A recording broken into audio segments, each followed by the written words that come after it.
कर्नाटक की डिंडोली पुलिस ने आशीष सिंह की हत्या के मामले में 4 आरोपियों को गिरफ्तार किया है। 1. अभिषेक उर्फ अंशु पवन सिंह राजपूत। 2. गौरव उर्फ गोपाल राकेश भाई मिश्रा।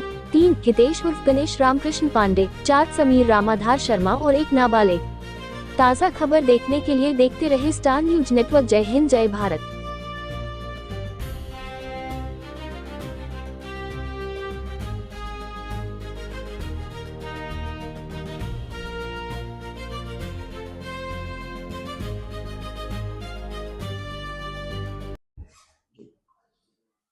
पंदर मार्चना रोज डिंडोली पोलीस स्टेशનમાં એક મર્ડરનો ગુનો દાખલ થયેલો છે, જેમાં મર્ડર થયેલું છે એનું નામ છે ભોગ બનનાર આશીષ રાઘવ પ્રકાશ ઉમાશંકર સિંહ, એનું મર્ડર થયેલું હતું।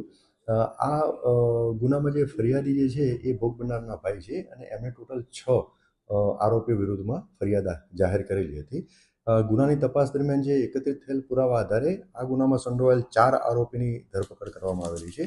આ ચાર આરોપી પૈકી એક આરોપીનું નામ છે અભિષેક ઉર્ફે અંશુ પવનસિંહ રાજપૂત, બીજા આરોપીનું નામ છે ગૌરવ ઉર્ફે ગોપાલ રાકેશભાઈ મિશ્રા, ત્રીજા આરોપીનું નામ છે હિતેશ ઉર્ફે ગણેશ રામકૃષ્ણ પાંડે અને ચોથા આરોપીનું નામ છે સમીર રામ આધાર શર્મા। આ 4 આરોપીઓ ઉપરાંત આ બનાવમાં સંડોવાયેલ એક માઇનોર પણ મળી આવેલ છે, એને પોલીસે આગળની કાયદેસર કાર્યવાહી કરવા માટે તાબામાં લીધેલો છે।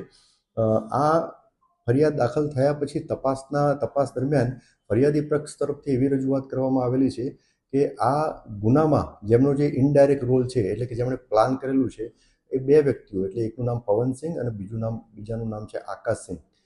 આ બંનેનો પણ ઇનડાયરેક્ટ રોલ છે, એટલે એ બાબતે રજૂઆત કરવામાં આવતા આ દિશામાં પણ પોલીસ અત્યારે તપાસ કરી રહેલ છે। ગુનામાં સંડોવાયેલ 4 આરોપીઓ પૈકી 2 આરોપીઓનું ક્રિમિનલ એન્ટિસેડન્ટ એટલે કે ગુનાહિત ઇતિહાસ જણાઈ આવેલ છે।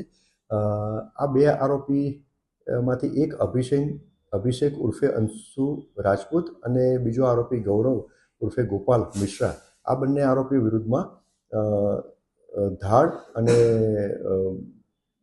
અલગ અલગ બોડી ઓફેન્સીસ સુરત શહેરના અલગ અલગ પોલીસ સ્ટેશનોમાં દાખલ કરવામાં આવેલો છે। ગુનાની તપાસ હાલ ચાલુ છે। મૃતકના પરિજનો દ્વારા બોડી એક્સેપ્ટ કરવામાં આવ્યું છે। જે વિક્ટિમ જે છે એમના જે રિલેટિવ જે છે એમને પીએમ થયા પછી પહેલાં બોડી લેવાનો એમને ઇનકાર કરેલો હતો, પરંતુ તપાસ દરમિયાન જે કે મુદ્દાઓ એમની જોડે ચર્ચા કરવામાં આવ્યા અને એમને જે તપાસથી સંતોષ થયો એના પછી એ લોકોએ બોડી એક્સેપ્ટ કરી લીધી છે અને એને અંતિમ વિધિ છે આવતીકાલે સવારે થવાની છે એવી પ્રાથમિક જાણકારી મળેલી છે, કારણ કે વિક્ટિમ જે છે એમના મધર યુપી રહેતા હતા અને બાય રોડ અહીંયા સુરત આવવા નીકળી ગયા છે અને ઓન ધ વે છે।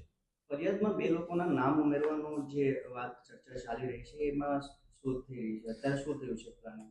જે તે વખતે ફરિયાદીએ જે ફરિયાદ જાહેર કરેલી એ આધારે ફરિયાદ લઈ અને કુલ 6 આરોપીઓના વિરુદ્ધમાં ગુનો દાખલ કરવામાં આવેલો હતો। તે બાદ ફરિયાદી પક્ષ તરફથી એવી રજૂઆત કરી, મેં જેમ આપને જણાવ્યું એમ, કે 2 વ્યક્તિઓ, એકનું નામ પવનસિંહ અને બીજાનું નામ આકાશસિંહ, એમનો પણ ઇનડાયરેક્ટ રોલ છે, એટલે પ્લાન કરવામાં એમની ભૂમિકા છે એવો એમને રજૂઆત હતી। એ આધારે રેકોર્ડ ઉપર અમે ફરિયાદીનું વિશેષ નિવેદન લીધેલું છે, બીજા વિટનેસીસના સ્ટેટમેન્ટ લીધેલા છે અને આ બંને વ્યક્તિઓના જેમને એમને નામ આપેલા છે એમની પણ ગુનામાં કંઈ સંડોવણી ઇનડાયરેક્ટ ડાયરેક્ટ હોય તો એ દિશામાં પણ પોલીસ તપાસ કરી રહી છે।